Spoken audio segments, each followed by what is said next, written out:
You know, if you ever wanted to put the FBI out of business, one cheap and cheerful way to do that would be to organize a federal government shutdown that went on for, I don't know, some really long period of time, like more than 30 days. One of the things that you endure regularly if you work for an agency like the FBI is that they routinely do financial background checks on you. And you get the basic idea of why they might do that, right? I mean, for example, you may have seen the kind of application you have to fill out to get a security clearance from the U.S. government. The SF-86 form, it has become sort of a famous thing in the Trump era because various senior Trump administration officials have had problems of various kinds with their security clearance applications and their SF-86s. But if you look at those forms, if you look at what you have to demonstrate and spell out in order to get a security clearance, they ask you about all sorts of things. But one of the things that really striking when you actually look at the questions they ask and the documentation you have to provide is that it's a ton of financial stuff. A big part of the way they assess you in terms of whether some adversary or some crook might be able to leverage something against you, part of the way they check that is to check your finances. If you're going to have access to sensitive national security or intelligence-related information, they want to make sure that you're not going to be susceptible to bribery, to literally selling your country for cash. If you are in financial dire straits, or if you are in debt up to your eyeballs, if you've got financial burdens of any kind that might cause you real stress, that's a big red flag. So they stress test you financially before you can get a security clearance. And if you are an FBI agent, that's not just something that they look at the outset of your career. While you are employed as an agent at the FBI, they will go back and frequently recheck that aspect of your life to make sure your financial situation has not changed to potentially open you up to that kind of pressure or leverage. So given that reality, one easy peasy way to screw up the whole FBI, I mean, not even just the FBI, I mean, everybody involved in federal law enforcement and national security and intelligence work, if you want to take a quick shiv to that whole part of the U.S. government, it's easy. Just start taking away paychecks from all of those people all at once. And not just one paycheck. It would really help if it was multiple paychecks. Let them go multiple pay periods with zero income while still requiring them to work every day. With that one genius move, you can break the family finances of basically every single federal law enforcement and national security agent in the country. And think of all you could accomplish with just that one move.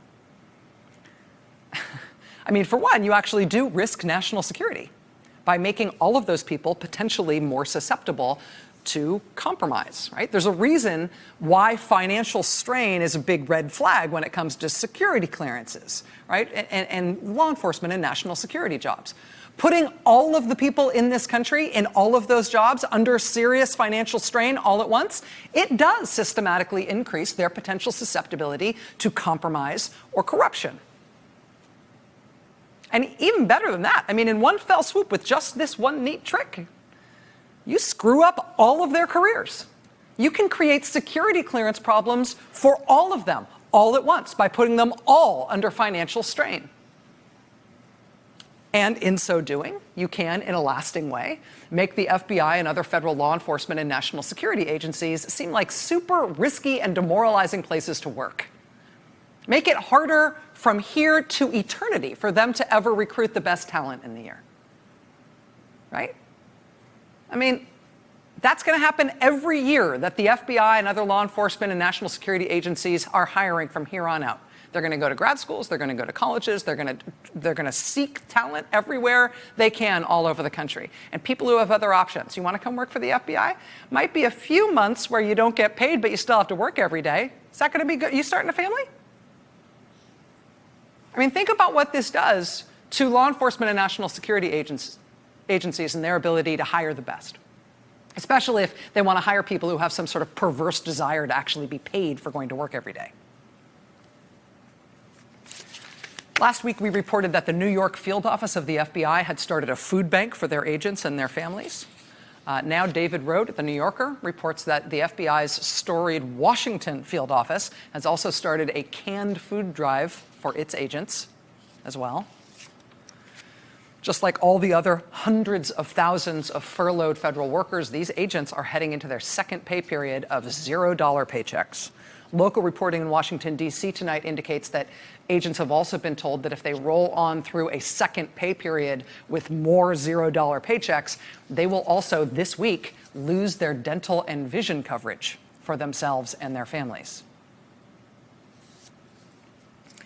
Today is day 30 of the federal government shutdown, which means tomorrow we start month number 2 of hundreds of thousands of federal employees either being idled entirely or forced to work indefinitely without pay. Apparently, Republicans and the White House all agree that the president's demand for the building of a wall between us and Mexico, that is the hill upon which all of this will die. So we proceed, not quite sure how long this can go on, and also not quite sure what exactly it's going to look like when it all breaks. But we will have the head of the National ACLU, Anthony Romero, joining us live in studio this hour. He'll be here live in studio for the interview. I'm very much looking forward to his perspective on this. Hey there, I'm Chris Hayes from MSNBC. Thanks for watching MSNBC on YouTube. If you want to keep up to date with the videos we're putting out, you can click subscribe just below me or click over on this list to see lots of other great videos.